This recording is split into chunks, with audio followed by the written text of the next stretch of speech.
Good morning, everybody. Mike Vacchi, Princetontrader.com, here for ntmarkets.com with your Thursday morning pre-market webcast.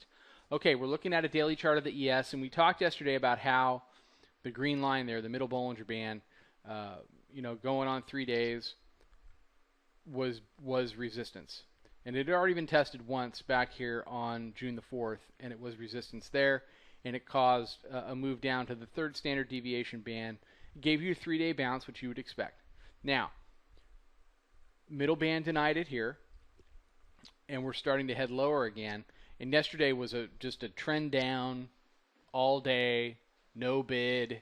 If you were long, you got just run over type of a day. That said, we were only down 1%. So it wasn't like some 3-4% flush. It was just a very orderly grind lower. We've seen follow through in the overnight. We've gone down and tested this low, this 1596 half low. The low 97 half is a low in the Globex, but that's in Globex. It'll be very interesting to see what happens in the regular session, whether that area gets retested during the day. So, what you're seeing here is very much expected as we've moved through the lower band, and we're getting a bounce to get back within the bands. You've got the 50-day exponential moving average sitting above here, 1610.26. I'll be very interested to see how that level acts as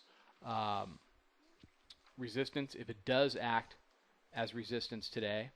A couple other areas I'm looking at are here on this 5-minute chart. You've got the 45-day pivot, which comes in 1608.75. You've got resistance area there at 09, and then you've got a fib level 1608 quarter. So I'll be very interested to see prices interacting with that level now. I'll be interested to see if it can hold it in. If it can't, we'll zoom out one and go on a 15. Then you start to get into daily pivot up here, 1917.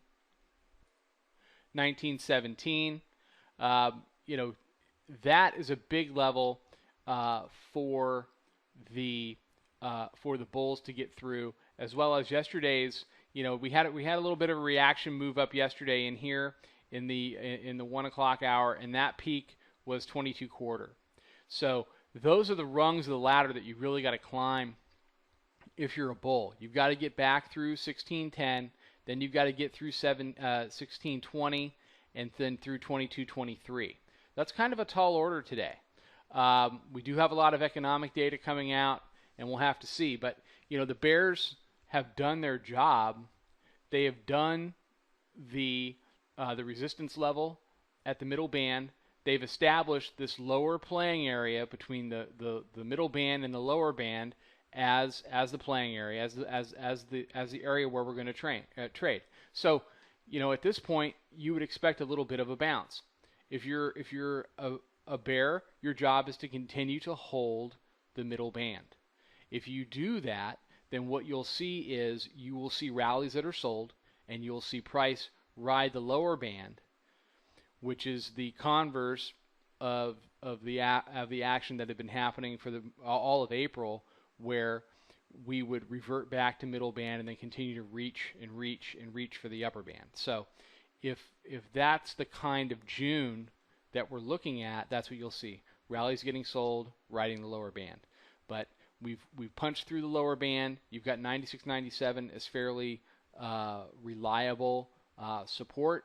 So if you get a retest down there that holds, a long is advisable. Okay. Take care, everybody. Mike Vacchi, Princetontrader.com. Check out the website. Check out the chat room. I'll be back tomorrow morning with another webcast. Trade them well, everybody.